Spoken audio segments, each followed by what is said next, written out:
Folks, welcome on into the channel. This is Spruce and Studs, and yet again, we have more action figures to review. And today we are going to be reviewing the third and final Orky offering that McFarlane has so far produced. And that Orky offering is what I have over here in my hands, which is the Ork MegaNob with the Shoota.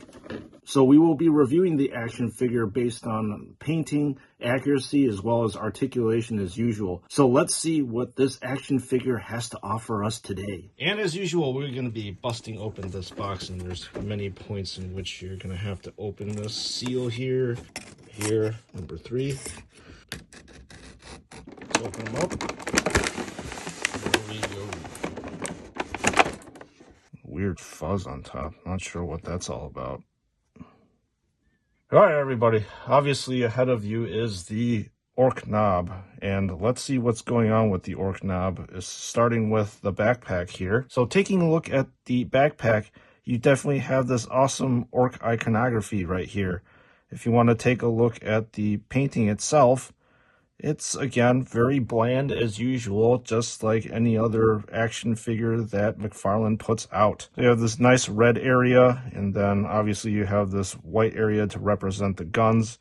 There is some painting issues here where you got the white bleeding onto the red, and I believe this is the same over on this side. Now looking at the rest of the backpack, again, it looks pretty bland in my opinion. Maybe you have a darker silver and a lighter silver down here, but there's really no differentiation down here with the pipes as well as the wires to make this area stand out a little bit. Same thing with this hose over here. But in terms of accuracy and orkiness, this is right up there.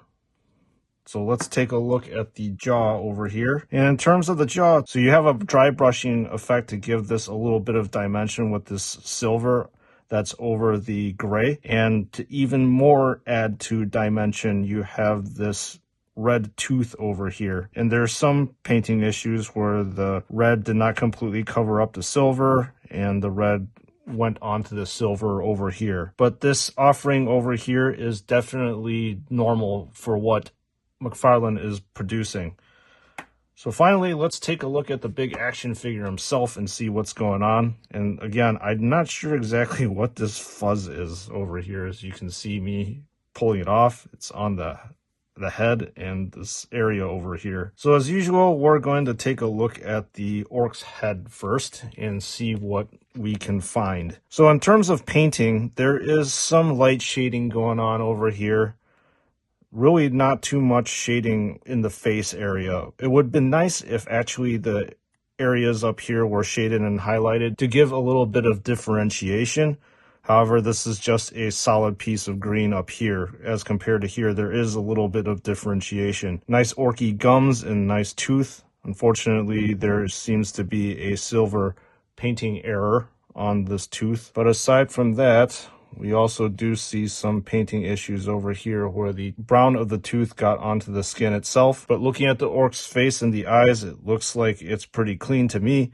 Would have been nice also if the scar would have been a different color green, maybe a darker green. And then looking at the chin, you can see some issues where there's silver as well as brown where it's not supposed to be. And then looking up top, you do have a pretty bad silver blob over here that shouldn't be there. And then you have some very rough dry brushing or highlights or whatever you want to call it up here with the silver onto this dark gray area. So again, nothing too surprising and very similar to the other two orcs that I have reviewed. So let's take a look at the power claw, and you get more or less the same. You got that silver dry brushing here.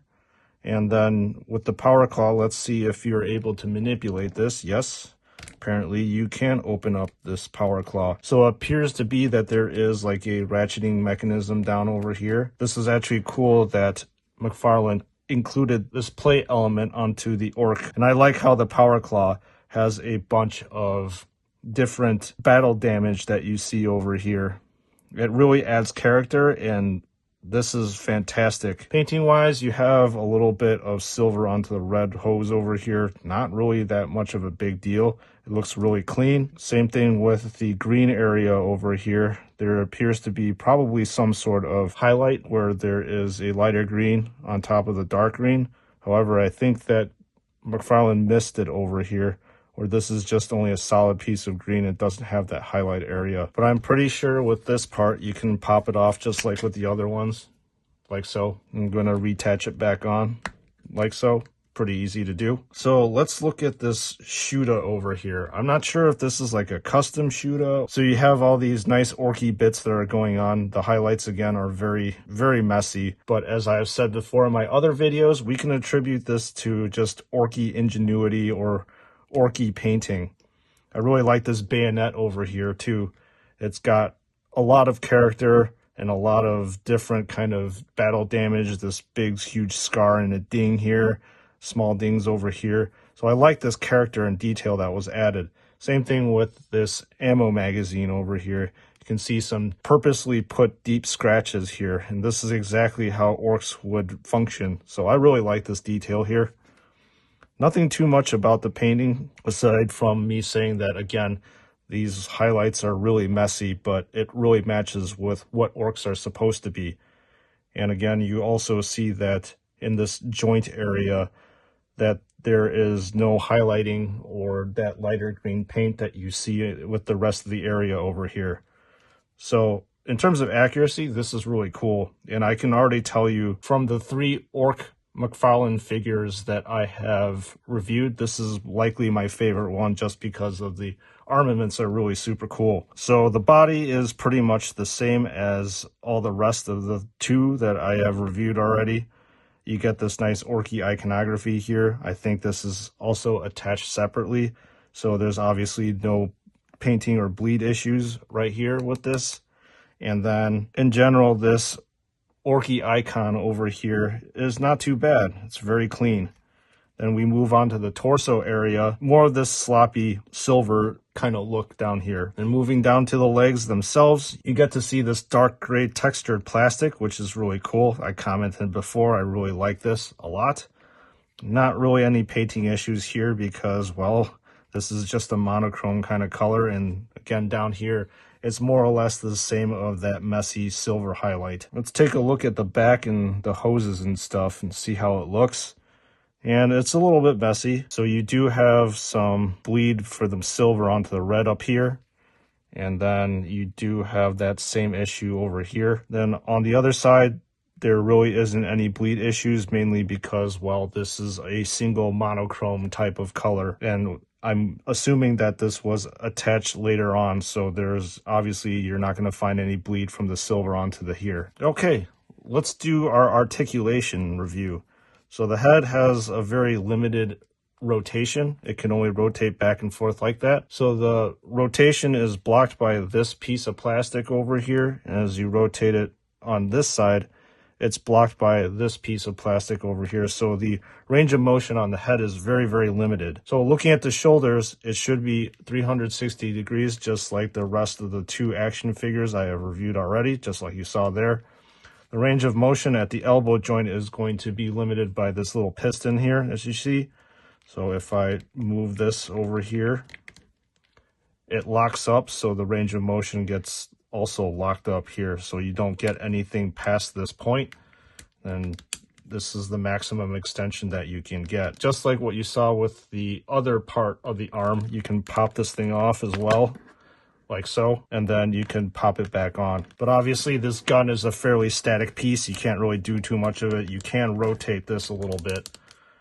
Well, you can actually rotate this 360 degrees because of that peg part. Moving around to the other side with the power claw, let's see the range of motion at the power claw. Looks like this is the full extension, and then it can close all the way in like that, which is really cool. It's a very crabby-like pincer move.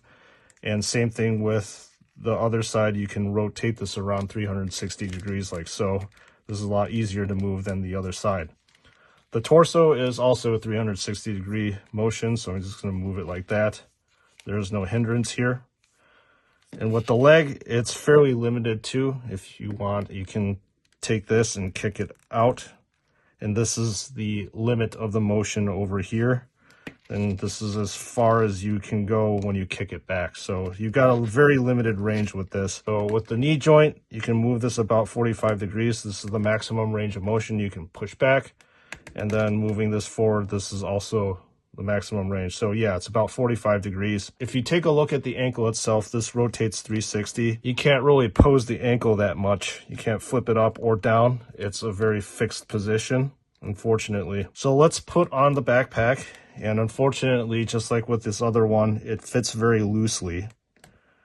And put it in here like so, but it can fall apart very easily like that. And then the jaw part too is not very easy to put in, because you can see that the width of the jaw here does not match here. So you actually have to pull this out a little bit and then fit it in here. And it usually takes some finagling to get this thing right. And so folks, that is the review. Let me wrap this up with my final thoughts. All right, what do I think of this big orky boy that we have here? Well, in terms of accuracy, yeah, this is completely accurate. And again, McFarlane does a very good job of translating the Warhammer miniatures onto this very large scale, as you see over here.